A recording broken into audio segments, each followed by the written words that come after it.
Hello everybody, कैसे हैं आप सभी। आपका स्वागत करती हूँ फिर से एक नई वीडियो पर। आज अब तक जो हमारा ये सैम्पल पेपर चल रहा था उसके हमने 18 क्वेश्चन कर लिए हैं। अगर आपने नहीं देखे हैं तो आप प्लेलिस्ट में जाकर चेक कर सकते हैं। आज हम करेंगे पार्ट बी इसका, फाइनेंशियल स्टेटमेंट एनालिसिस। तो चलिए स्टार्ट करते हैं। Question number 19, X limited has a debt equity ratio 3:1 है। According to the management it should be maintain at 1:1 बनाना चाहते हैं। तो what are the two choices to do so. तो देखिए डेट इक्विटी रेशो क्या होती है, डेट अपॉन इक्विटी होती है। क्या होती है, डेट अपॉन इक्विटी होती है डेट इक्विटी रेशो। और उसमें वो बोल रहा है कि पहले थी 3:1, लेकिन अब वो उसको 1:1 बनाना चाहते हैं। तो आप क्या क्या कर सकते हो इसके लिए। तो आप इसके लिए क्या कर सकते हो, टू रिड्यूस डेट। देखिए क्या है, 3:1 है। तो हम इनको क्या कर सकते हैं, या तो डेट को रिड्यूस कर सकते हैं या फिर इक्विटी को इंक्रीज कर सकते हैं। तो ये हमारे पास दो ऑप्शन होते हैं, ठीक है।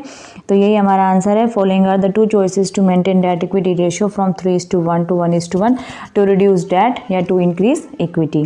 आगे देखिए next question, state whether cash deposit in bank will result in inflow, outflow और नो फ्लो ऑफ कैश। तो देखिए इसमें कोई भी कैश की आउटफ्लो या इनफ्लो नहीं होगा, बिकॉज जो कैश होता है वो कैश किसी में इंक्लूड होता है, हमारा बैंक में इंक्लूड होता है। तो इसका आंसर क्या हो जाएगा, cash deposit in bank will be result in no flow of cash because cash includes bank also, ठीक है।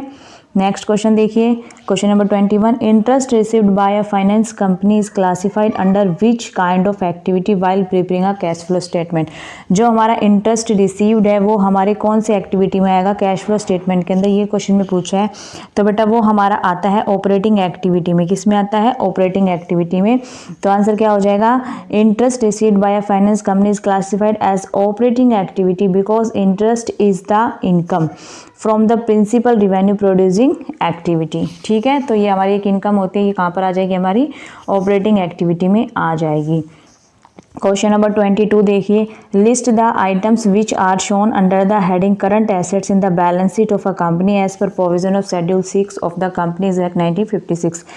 तो देखिए करंट एसेट्स के अंदर क्या क्या आता है, बैलेंस शीट के अंदर वो आपको कंप्लीट सारी चीज़ें बतानी है। तो आपको बैलेंस शीट का फॉर्मेट बना के ही आपको उसके बारे में बताना है। तो देखिए आंसर देख लेते हैं इसका। तो आंसर हो जाएगा ऐसे, हमारा पूरा फॉर्मेट बनाएंगे, balance sheet of as at 31 March 2012, आप डेट लिख सकते हो, particular note number, current assets के अंदर करंट एसेट्स, ठीक है। तो इसमें क्या क्या आ जाएगी, current investment, inventories, trade receivable, cash and cash equivalent, short term loans and advances, other current assets. ये सारे टर्म्स हमारे इसके अंदर आ जाएगी, ठीक है।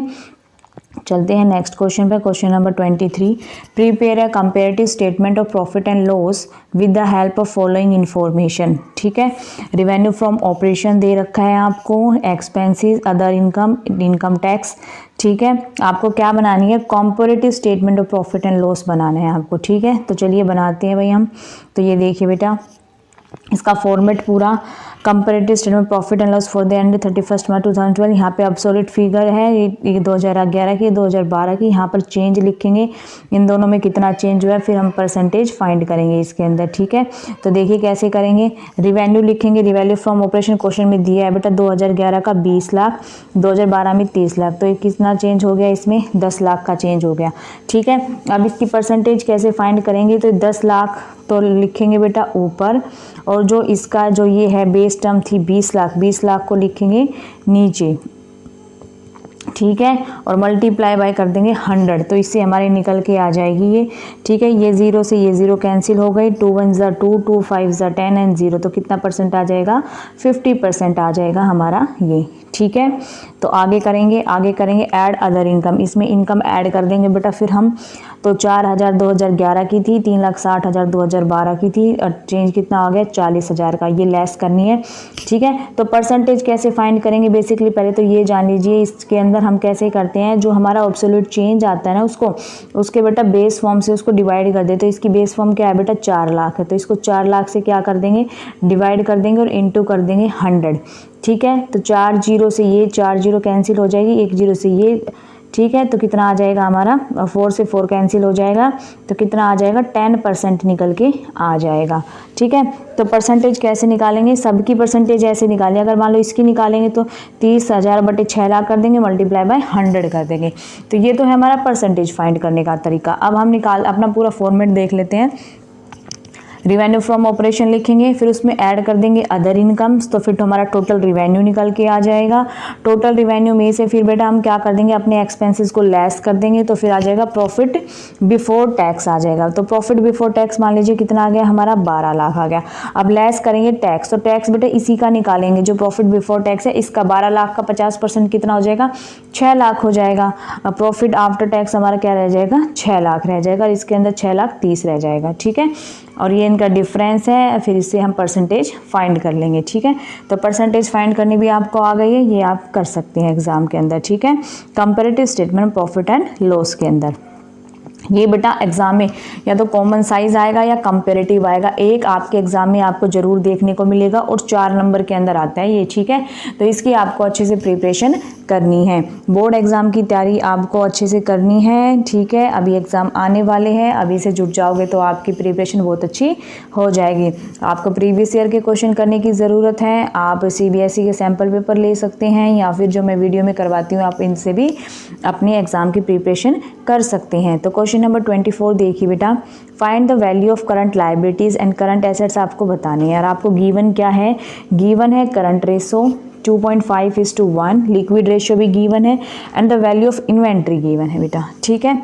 तो हम इनका यूज़ करते हुए हमें क्या फाइंड करना है, करंट लाइबिलिटीज़ और करंट एसेट्स हमें फाइंड करना है। तो चलिए स्टार्ट करते हैं हमारा आंसर। तो करंट रेशियो का फॉर्मूला होता है current assets upon current liabilities. Current ratio यहाँ पे लिख देंगे। ठीक है। फिर इनको ऐसे क्रॉस मल्टीप्लिकेशन करेंगे तो 2.5 करंट लाइबिलिटीज़ आ जाएगा is equal to current assets आ जाएगा, यानी कि करंट एसेट्स और 2.5 करंट लाइबिलिटीज बराबर होंगे। ठीक है। लिक्विड रेशियो ऐसे निकालेंगे, लिक्विड रेशियो में liquid ratio upon current liabilities होता है, तो बेटा 1.2 अपॉन 1 होती है, ये हो जाएगी हमारी करंट लाइबिलिटीज, हमारी क्या हो जाएगी, लिक्विड एसेट्स अपॉन 1.2।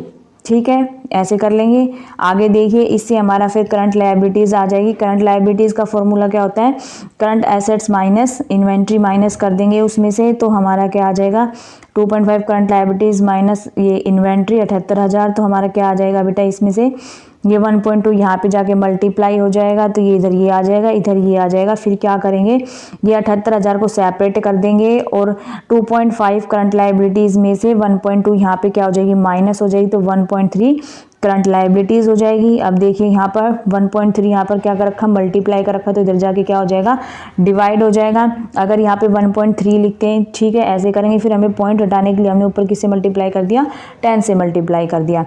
तो इसको सोल्व करेंगे तो हमारा कितना आ जाएगा, 60,000 आ जाएगा। तो करंट लायबिलिटीज़ कितनी आ जाएगी हमारी, 60,000 आ जाएगी। तो करंट लायबिलिटी तो हमारे पास आ गई। अब लेकिन हमें क्या निकालना है, करंट एसेट्स भी निकालना है। तो देखिए बेटा, हमें गिवन है 2.5:1 करंट एसेट्स अपन करंट, अगर करंट लायबिलिटी 1 है तो करंट एसेट्स कितना हो जाएगा, 2.5 हो जाएगा। तो ऐसे ही अगर हमारे पास 60,000 हमारी क्या आ गई, लायबिलिटीज आ गई, तो इसको 2.5 से मल्टीप्लाई कर देंगे तो हमारा क्या आ जाएगा, करंट एसेट्स आ जाएगा। ठीक है। आई होप आपको क्वेश्चन समझ में आया होगा, क्लियर हो गया होगा। रेशियो से भी बेटा आपका एक क्वेश्चन एग्जाम में जरूर देखने को मिलेगा आपको, और एक आपका कैश फ्लो स्टेटमेंट से भी क्वेश्चन आएगा। ठीक है। तो कैश फ्लो का क्वेश्चन देखिए, from the following summarised balance sheets of a company calculate cash flow from operating activities. आपको ऑपरेटिंग एक्टिविटीज़ बना के दिखानी है। ठीक है। ये हमारे बैलेंस दे रखे हैं सारे, आप बैलेंस चेक कर सकते हैं। ठीक है। एडिशनल इन्फॉर्मेशन देख लीजिए, एडिशनल इन्फॉर्मेशन दे रखी है, piece of machinery costing ₹5,000 on which depreciation of ₹2,000 had been charged was sold for ₹1,000. Depreciation charged during the year 17,000. New debentures have been issued on 1 August 2011. देखिए अब न्यू डिबेंचर देखते हैं बेटा एक बार हम। डिबेंचर्स क्वेश्चन में डिबेंचर देखिए आप, डिबेंचर कहाँ है, 6% डिबेंचर्स ही है। ये कह रहे हैं कि 1 अगस्त को ये बेटा जो 60,000 है, ये 80,000 हमने इशू कब किए हैं, ये 80,000 किए हमने 1 अगस्त को जो एडिशनल है, ठीक है, यानी कि 20,000 इशू किए। 60,000 तो पहले थे, अब 80 हो गए, तो 20,000 इशू करे, लेकिन बाद में कितने एक्यूमुलेट हो गए, 80,000 हो गए। तो ये 80,000 हमने 1 अगस्त को किए, तो 60,000 हमारे पास कितने रहे, 4 मंथ्स के लिए, अप्रैल मई जून जुलाई, ठीक है। 1 अगस्त था तो 4 मंथ्स के लिए हमारे पास कितने रहे, 60,000 है। ये वर्किंग नोट में देख लेते हैं एक बार फटाफट, ठीक है, फिर हमारा आंसर करेंगे। तो वर्किंग नोट देखिए, इसी के रिगार्डिंग हमारा इंटरेस्ट ऑन डिबेंचर के लिए 60,000 तो बेटा 4 महीने के लिए 6% उस पर लिखा है, 6% डिबेंचर्स, तो ठीक है। तो 60,000 गुना में 4/12 अपॉन 6/100 तो 1200 आ जाएगा। ऐसे ही 80,000 का फिर फाइंड कर लेंगे। 80,000 है रिमेनिंग 8 महीनों के लिए, तो 80,000 गुना में 8/12 गुना में 6/100 तो 3200 आ जाएगा ये, और दोनों को प्लस कर लेंगे तो हमारा कितना आ जाएगा, 4400 आ जाएगा। तो 4400 हमारा क्या हो जाएगा, हमारा इंटरेस्ट हो जाएगा, ठीक है। ऐसे ही फिर कॉस्ट ऑन मशीनरी सोल्ड पे देखिए बेटा, मशीनरी सोल्ड करिए 5,000 की, लास्ट डेप्रिसिएशन है 2000 का डेप्रीशिएशन है, तो 3,000 होगी। सेल वैल्यू उसकी कितनी है, 1,000 है, 1,000 है। तो loss on sale of machinery कितने हो जाएगा, हमारा 2,000 हो जाएगा, ठीक है। क्लोजिंग बैलेंस देखिए, प्रॉफिट एंड लॉस का क्लोजिंग बैलेंस 60,000 है और ओपनिंग बैलेंस 30,000 है। तो प्रॉफिट और उसमें कितना आ जाएगा हमारे, देखिए प्रॉफिट एंड लॉस कितना दे रखा है, 60,000 ये था, और क्लोजिंग ओपनिंग ये है, तो हमारा नेट प्रॉफिट कितना हो जाएगा, 30,000 हो जाएगा। तो अब हम अपनी ऑपरेटिंग एक्टिविटी स्टार्ट करते हैं। तो आपको फॉर्मेट बना लेना है, cash flow statement for the year ended 31 March 2012। तो cash flow from operating activities, net income, net profit before tax and extraordinary. तो मैंने बताया था, और क्लोजिंग प्रॉफिट में से ओपनिंग माइनस कर देंगे तो हमारा नेट प्रॉफिट निकल के आ जाएगा, कितना आ जाएगा, 30,000 आ जाएगा, ठीक है। अभी इसमें देखिए फिर एक गिवन है कि डेप्रिसिएशन चार्ज ड्यूरिंग द, अब क्वेश्चन में स्पेसिफिकली बोला कि आपको इतना चार्ज करना है, ठीक है। तो 17,000 हमारा आ जाएगा, 17,000। इंटरेस्ट ऑन डिबेंचर हमने निकाल ही लिया था, 4400 आ जाएगा। उसके बाद हमारा लॉस आ जाएगा 2,000 रुपये का, लॉस ऑन मशीनरी, ठीक है। तो ये हमारे सारे इसमें क्या कर देंगे हम, 23,400 30,000 के अंदर ऐड कर देंगे, तो हमारा क्या निकल के आ जाएगा, operating profit work before working capital, ठीक है। फिर उसके बाद क्या करते हैं, इंक्रीज इन करंट लायबिलिटीज़। जो बेटा करंट लायबिलिटी में इंक्रीज होगा तो हमारा ऐड हो जाएगा, अगर डिक्रीज हो जाएगा तो हमारा लेस हो जाएगा, और एसेट्स में अपोजिट होता है।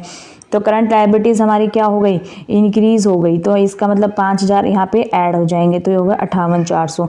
करंट लायबिलिटीज़ में देखिए बेटा एक बार, करंट लायबिलिटीज़ क्वेश्चन में चलिए, करंट लायबिलिटीज़, ठीक है, कहाँ पे है करंट लायबिलिटीज़ हमारी, ये रही, सॉरी मैं एसेट चेक करने लगी बेटा। करंट लायबिलिटीज़ देखिए, करंट लायबिलिटीज़ ये रही, 40,000 से 45,000 हो गए, यानी कि बढ़ गए, 5,000 हमारे क्या हो गए, बढ़ गए।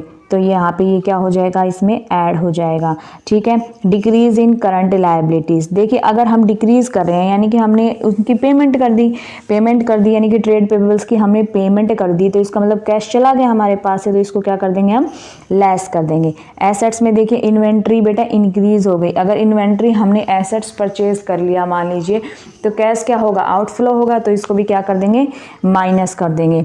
ट्रेड रिसीवेबल भी 5,000 यहाँ पे आ जाएंगे, ठीक है। अगर डिक्रीज इन करंट एसेट्स होता तो वो ऐड हो जाता, लेकिन इंक्रीज इन करंट एसेट्स है तो वो क्या हो जाएगा बेटा, लेस हो जाएगा, ठीक है। तो ये तीनों टर्म्स हमारी यहाँ पर क्या हो जाएंगी, लेस हो जाएंगी। तो 35,000 58,400 में से लेस कर देंगे तो फिर आ जाएगा हमारा 23,400, तो निकल के आ जाएगा net cash flow from operating activities 23,400। तो ये था बेटा हमारा एक पूरा सैम्पल पेपर हमारा कवर हो चुका है। अगर आपने प्रीवियस क्लासेस नहीं देखी है तो आप वहाँ पर भी जाकर देख सकते हैं, ठीक है। मैं आशा करती हूँ आप प्रैक्टिस करते होंगे और अपने एग्ज़ाम में अच्छे मार्क्स लेकर आएंगे। अब कल से बेटा मैं करवाऊँगी आपको चैप्टर वाइज प्रीवियस ईयर के क्वेश्चन, ठीक है। तो इस सीरीज़ में बने रहना मेरे साथ। अगर वीडियो अच्छी लगी हो तो वीडियो को लाइक करना, चैनल को सब्सक्राइब करना। मिलते हैं नेक्स्ट वीडियो में।